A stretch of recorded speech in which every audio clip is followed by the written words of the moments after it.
जो पहले से ही हार मान ले, अब दुनिया में उससे कौन जीत सकता है और कौन उसे पछाड़।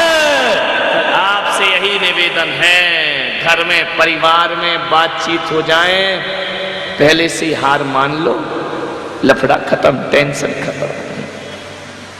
एक पंडित आया मेरे पास, पंडित ने कहा कि मुझे आपसे शास्त्रार्थ करना है। उनका मेरे से शास्त्रार्थ? बोले हाँ।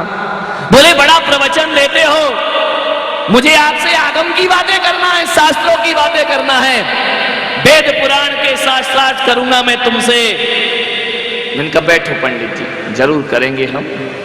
एक बात बताओ, तुम्हें क्या करना क्यों चाहते हो?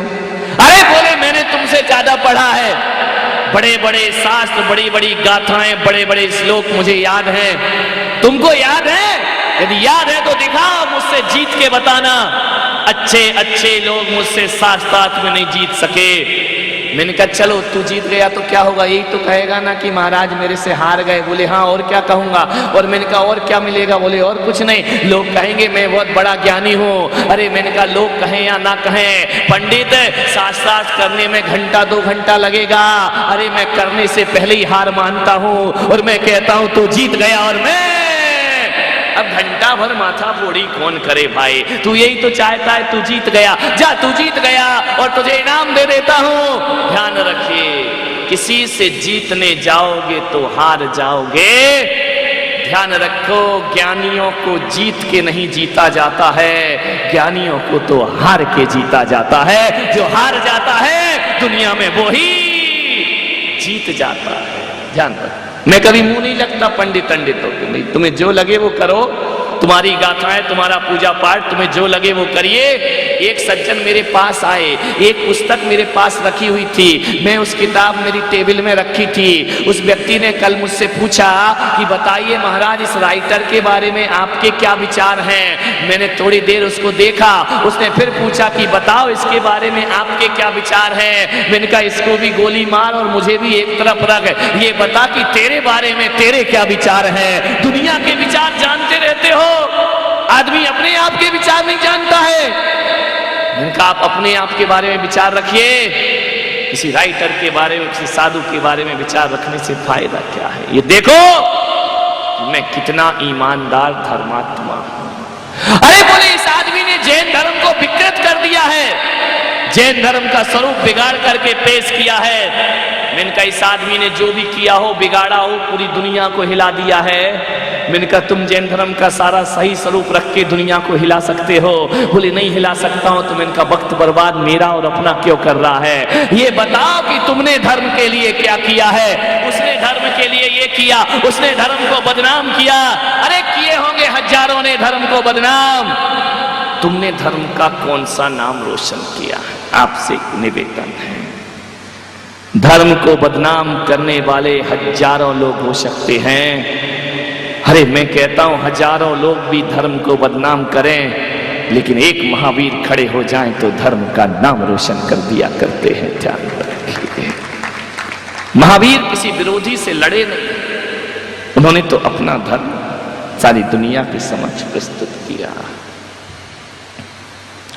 4 पोथी पुराण गाथाएं क्या रट लेते हो, बड़े अकड़ के चलते हो कि हमसे बड़ा ज्ञानी दुनिया में कोई दूसरा नहीं होगा। ऐसे लोगों के मैं मुंह नहीं लगता हूं, पहले ही हार मान लेता हूं, तू जीता और मैं हारा। कोई क्या दिक्कत है भाई, हार मानने में कोई दिक्कत नहीं है।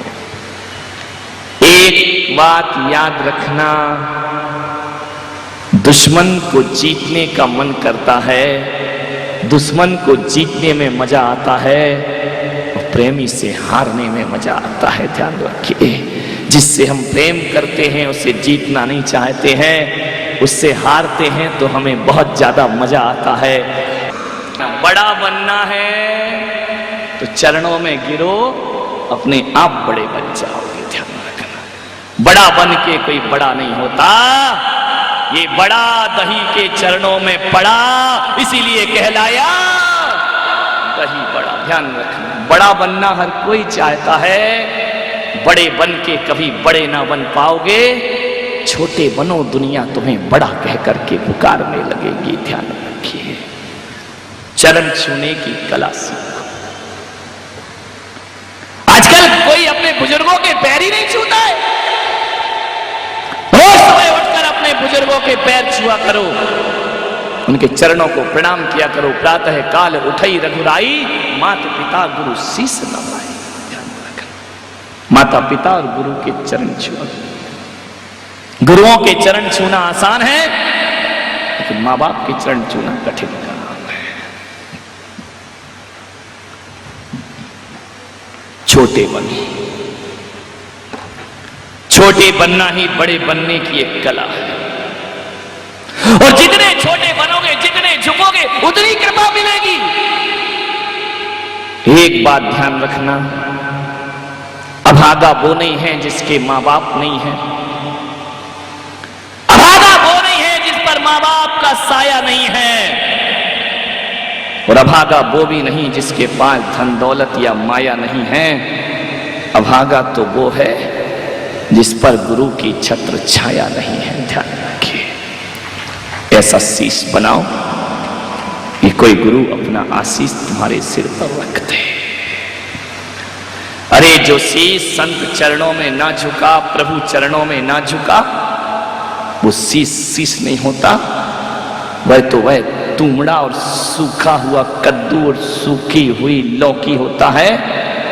तुमड़ा बन करके पड़ा रहता है। ध्यान रखिए, प्रभु की कृपा के पात्र बनो। भगवान की कृपा बिरलों को मिला करती है, गुरुओं की कृपा बिरलों को मिला करती है। ये सबके बस की बात नहीं है, ध्यान रखना। अरे पुण्य में ना हो हिम्मत तो संतों की संगत नहीं मिलती।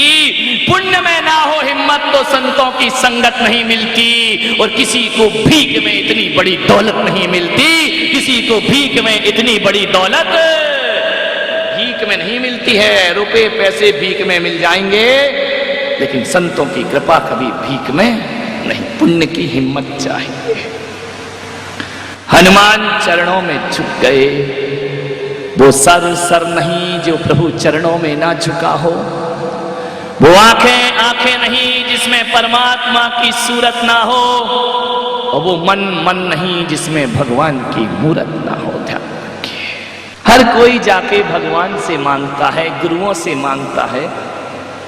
अरे अपने जीवन में इतना समर्पण रखो कि भगवान खुद पूछे कि बोल तुझे क्या चाहिए। और गुरु खुद पूछे कि बोल तुझे क्या चाहिए।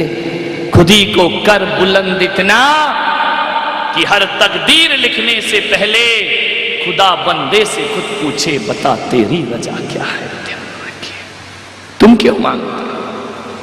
भगवान कहें कि बोल तुझे क्या चाहिए। तुम मांगोगे तो भिखारी कहलाओगे, और संत कहेंगे क्या चाहिए तो भक्त बन करके खड़े हो जाओगे। राम के चरणों में हनुमान झुके। राम ने कहा कि हनुमान यशस्वी भव। हनुमान ने कहा कि प्रभु आपकी ही कृपा है। राम ने कहा कि हनुमान आज तुम्हें कुछ देने का मन कर रहा है। लेने का मन तो तुम्हारा रोज ही करता है। किस्मत मानो कि उस दिन जिस दिन तुम्हें भगवान को देने का मन करे। हनुमान ऐसा लगता है कि आज मैं तुझे कुछ दे दूं। तेरी भक्ति, तेरा समर्पण दुनिया में सबसे ज्यादा है। तूने हमारा उन दुख में, उस संकट में साथ दिया है। जब हमारा कोई नहीं था जंगल में, तब तुम हमारे साथी बन करके आए। और हनुमान तुम्हारे जैसा भक्त ना मिलता तो राम में इतनी ताकत नहीं थी कि रावण के घर से सीता को वापिस ले आते। तुमने मेरा बुरे दिनों में बहुत साथ दिया है। और आपसे भी मैं निवेदन करता हूं कि जो आदमी बुरे दिनों में साथ दे, ध्यान रखना मरते दम तक उस आदमी को कभी भुलाना नहीं। अरे भगवान का नाम लेना भूल जाना, लेकिन जिसने एहसान किया है उसे जिंदगी में कभी भूलने की कोशिश मत करना। अरे जीवन में मत भुलाना। दो बात बड़ी महत्वपूर्ण तुम्हें बता रहा हूं। तुम पर किसी ने उपकार किया है तो जिंदगी भर मत भूलना। तो तुमने किसी पर उपकार किया है उसे तुरंत भूल जाना चाहिए, उसे जीवन भर याद नहीं रखना चाहिए। लेकिन आदमी के साथ उल्टा होता है, वह जिस पर उपकार करता है उसे जिंदगी भर याद रखता है, और जो उस पर उपकार करता है उसे आदमी भूल